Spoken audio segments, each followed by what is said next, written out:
This is Update One, the podcast of the National Press Club in Washington, D.C. Update One provides a forum for listeners to learn about national and international stories, focusing on journalism and communication issues, news, and politics. Now, the latest edition of Update One. I'm Tom Young at the National Press Club in Washington. The Committee to Protect Journalists is a nonprofit organization that promotes press freedom around the world.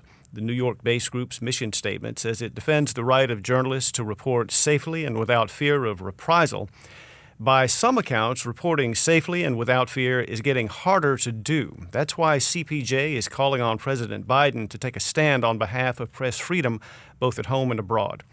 Joining me on the line is CPJ's advocacy director, Dr. Courtney Radsch. Courtney is also a member of the Press Club's Press Freedom Committee. Thanks for taking the time to speak with us, Courtney. My pleasure. Thanks so much for covering this topic. Sure.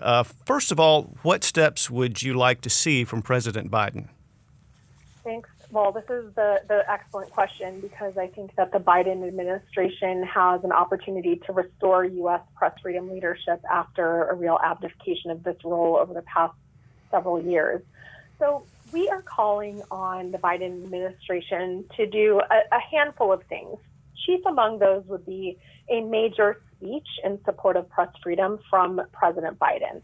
This would allow him an opportunity to articulate the importance of press freedom in U.S. foreign policy and recognize the critical role that journalists play in providing accurate, timely, trusted information at a time when it's never been more important. So in addition to that, we're looking at some more structural recommendations. One is to strengthen the State Department's support for press freedom. It has really been eviscerated over the past few years, and we need to see this rebuilt and to send a directive to U.S. embassies around the world that defense of press freedom is a foreign policy priority. We'd also like to see the appointment of a special presidential envoy for press freedom. So we would like to see President Biden immediately appoint a high-profile journalist, press freedom advocate as a special presidential envoy for press freedom, who would report directly to the Secretary of State and be empowered to speak out about violations around the world. And we would see this as a limited term appointment, so that it could really be a transitional role for 2 years until the State Department has really rebuilt its capacity to play its historic role. In addition, we'd like to see the United States rejoin the Human Rights Council, restore its membership and funding to UNESCO, and support the special rapporteurs on freedom of expression at regional multilateral bodies like the OSCE and the United Nations. And of course, we would be remiss if we were not focused on the importance of ensuring the independence of U.S. government-funded media like Voice of America, Radio Free Asia, and Radio Free Europe, and Radio Liberty, which have been a source of credible news and information for generations. So we hope that if he would take on board a few of these recommendations, this would strengthen and support press freedom domestically and set an example for the world when it sorely needs one. I see. The CPJ's white paper says the U.S. has traditionally stood for press freedom, and as you alluded to a moment ago, the white paper also says the Trump administration has taken a different approach. Can you tell us a little bit more about that background? Why is it so important for President Biden to do this now?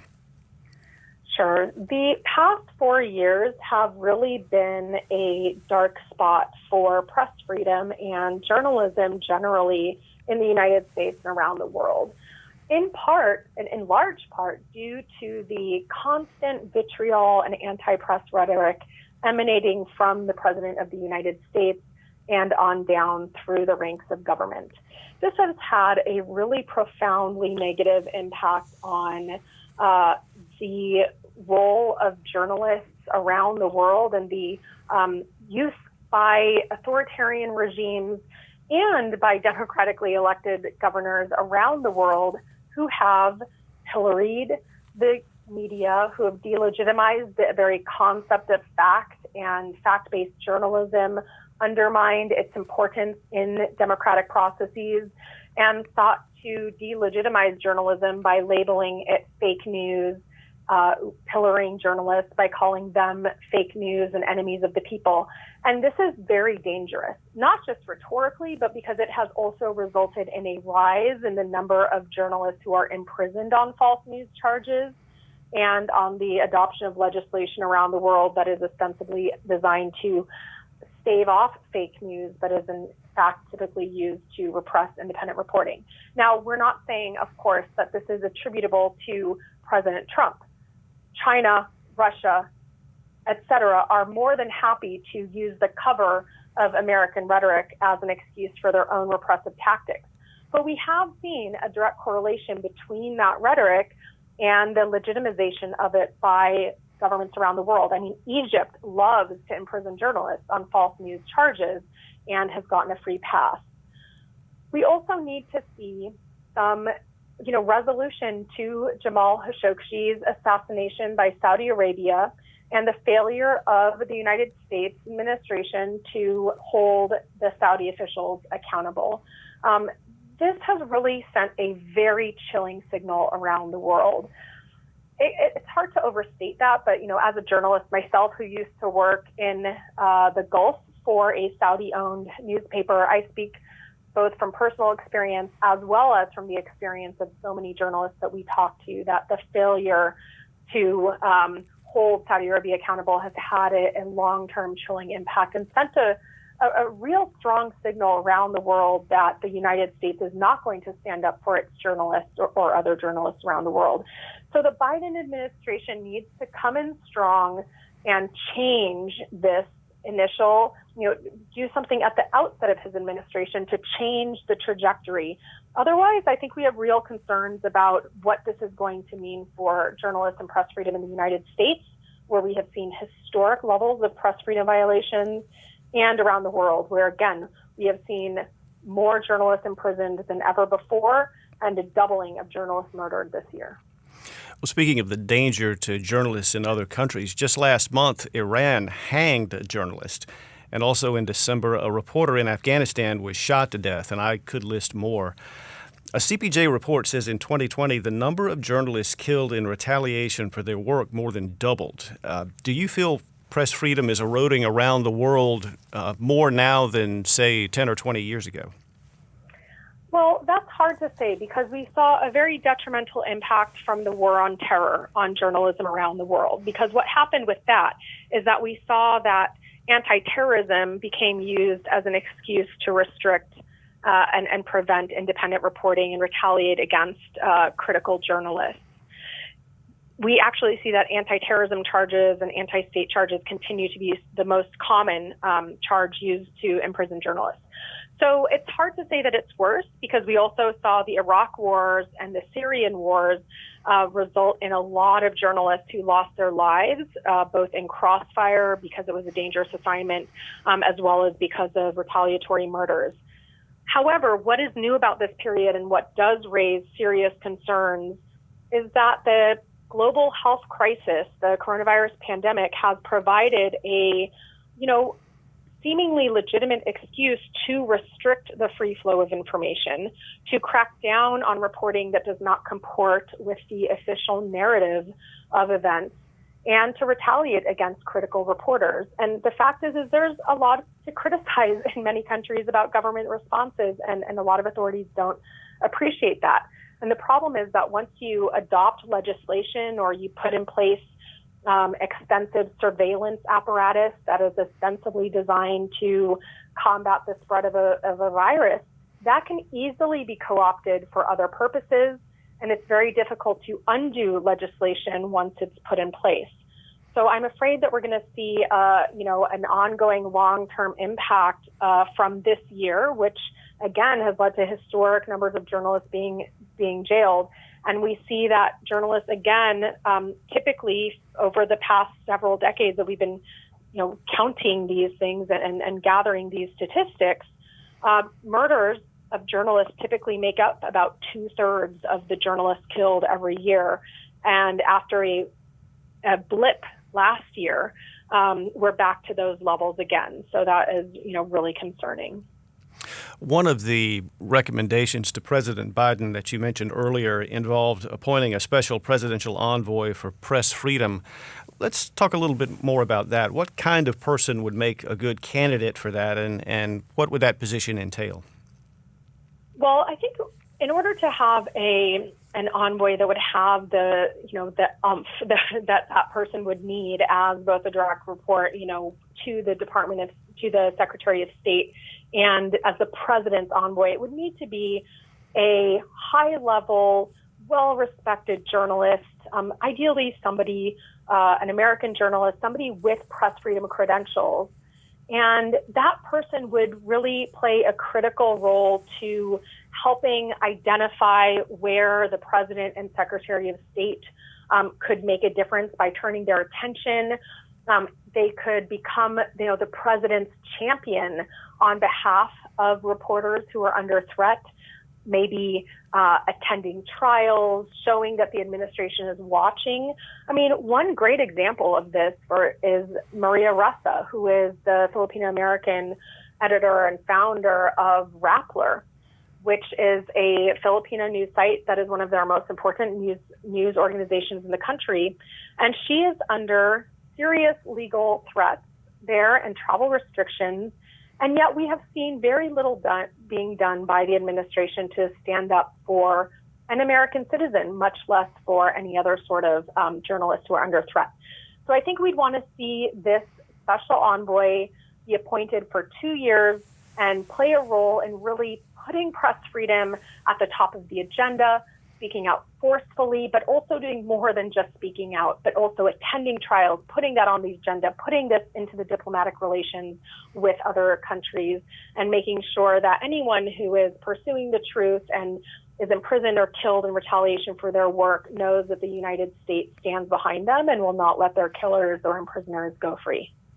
Well, speaking of standing behind reporters, as the CPJ statement has mentioned, a number of American reporters have been imprisoned or taken hostage overseas in recent years. Can you tell us a little bit more about those cases and what you'd like to see the Biden administration do about that? American journalists are increasingly at risk in countries where they feel that the United States is no longer a defender of press freedom and that they are not going to stand up for their rights. We've seen this, for example, in the tit-for-tat retaliation with China, the expulsion of journalists there in the wake of the coronavirus, or during the coronavirus. Of course, it's still happening. The expulsion of journalists from those countries, the continued danger that journalists face, for example, critical reporting in Egypt, in Turkey, which can land those journalists in jail. We want to see the U.S. assume a critical role in defending press freedom and defending especially their citizens abroad. And again, I think Maria Ressa is a perfect example of where she's facing extreme legal threats from President Duterte and his apparatus. And yet we've seen, a real failure to hold that administration accountable by the President of the United States or by the United States. I think there's a lot more that could be done. And part of that is the president needs to speak with a legitimate authority. And if you're denigrating the press as enemy of the people and fake news, and on Twitter every other day, then it's not going to be taken seriously. So it's not only about, the rhetorical standing up on their behalf, but actually putting that into meaningful action. The statement from Committee to Protect Journalists makes a particular mention of U.S. government-funded media, and they include Voice of America, Radio Free Asia, and Radio Free Europe, Radio Liberty.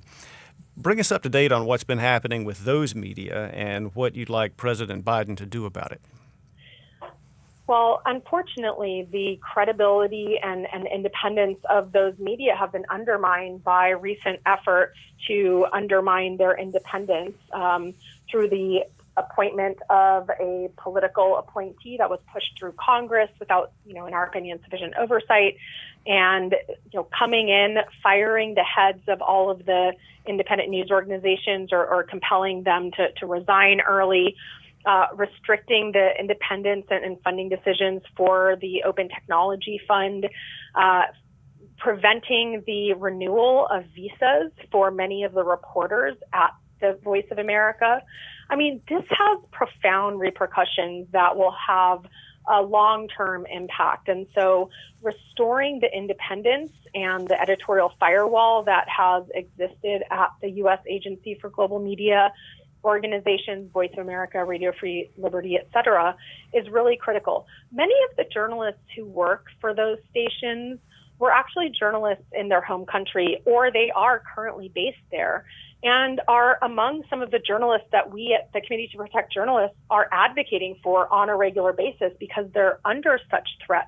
They're working in local languages, they're on the front lines, or they've been forced into exile or, decided to leave their country because they wanted to avoid any sort of threat. And they've been able to continue working as journalists by working in their local languages for those outlets.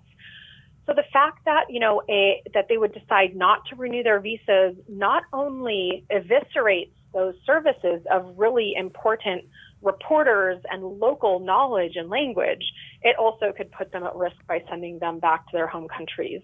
So there's a lot that needs to be done with the U.S. Agency for Global Media and its attendant services. In many countries, these are the only independent media or alternative information that local populations have access to. And I would also add that the Open Technology Fund has provided very important tools, circumvention technology, anti-censorship technologies that these reporters and the reporters we help around the world depend on for their secure communications.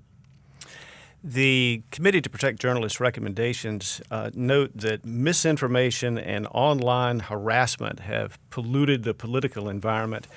But there are some who would say if you fact-check me or if you block my post, you've interfered with my freedom of expression. And now that we're in a world where a lot of media, certainly a lot of social media, don't have gatekeepers, how do we walk that line between promoting free speech and yet calling out disinformation? Well, first off, let's be clear that when we talk about online harassment and disinformation, what we're talking about, what we see around the world happening to reporters, is not that somebody didn't like their article. It's more likely that they created a doctored photo or video of some woman journalist and put her head on a naked body, or threatened her with rape, threatened her children, followed her to work. It is more likely that they shared the personal information through doxing of a reporter working on a story that they didn't like or covering a story that they didn't like. So, we say online harassment, but that is a term that really kind of obfuscates a lot of the very threatening and coordinated action behind a lot of online harassment. Furthermore, much of the disinformation online harassment that we see targeted at journalists is state-sponsored or state-sanctioned online harassment and disinformation campaigns. You can see this in Brazil, in Philippines, in Russia, even in the United States. And, the Oxford Internet Institute has done a study showing that 70 countries around the world have, information operations along these lines. So it's really a challenging environment that journalists are trying to work in. Meanwhile, they're working on platforms that it's very hard to kind of get out that straightforward news, right? Because it's all about engagement and visibility. So, they're trying to just do their jobs in this very challenging environment. So I think that we need to be realistic about what we are talking about when we talk about online harassment, and that, we all have a responsibility to ensure that journalists are able to do their jobs, because that is in the public interest. Whether somebody decides to block you or reduce the visibility of your expression towards them, is their personal decision. I think when we're talking about legislative or regulatory issues, that then becomes a different dimension, or how the platforms address that. But, we do recommend to journalists that they should consider muting or, stop it, don't read the comments, because there is also a lot of psychosocial trauma that can happen from online harassment. Yes, absolutely.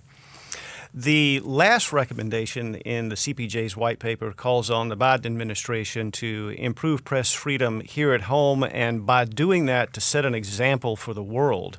Are there any other specific ways that we haven't discussed yet that Biden can do that? I think that this is about a regular and sustained commitment to supporting press freedom domestically and around the world. So first off, we saw a year in which there were unprecedented levels of violence in modern history against reporters. We have seen journalists targeted during protests before, in Ferguson, during Occupy Wall Street, but not on the level that we saw this summer.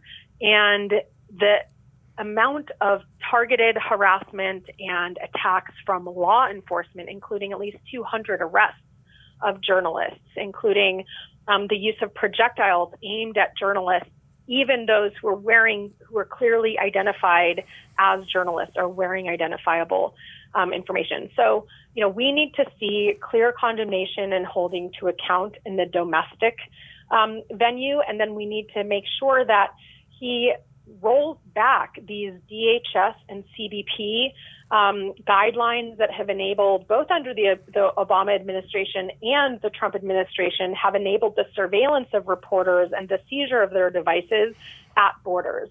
Under the Obama administration, we saw this targeting reporters who were working on terrorism. Under the Trump administration, on reporters who were working on immigration and covering the caravan. So we need to roll that back, make sure there are clear guidelines in place that protect the ability of journalists to cross international borders safely and securely without compromising their sources. Let's see a pledge that he's never going to use the Espionage Act to prosecute journalists or whistleblowers. That was a trend that the Obama administration set and that the Trump administration ran with. So there are a lot that he can do, that he should and can do. We should see a more robust commitment to freedom of information requests and making those more transparent and easy to access. And let's see less classification of information, just to make that more available to reporters and the public. So there's a lot that he can do. Obviously, he has a large agenda, but he has already set a couple of things as his top priority, including a task force on online harassment. And as part of that task force, we should absolutely see a focus be made on journalists, and especially women journalists, and how that needs to be part of the conversation. So we would like to see that as well. Well, thanks so much for your time, Courtney. We've been talking with the Advocacy Director for the Committee to Protect Journalists, Dr. Courtney Radsch. I'm Tom Young, reporting for Update 1 from the National Press Club in Washington.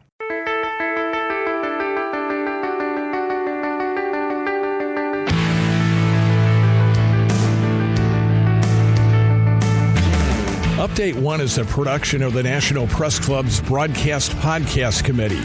You can comment on this podcast or any episode of Update 1 by sending an email to update1podcast. That's update, the number 1 podcast @gmail.com. Thanks for listening to Update 1.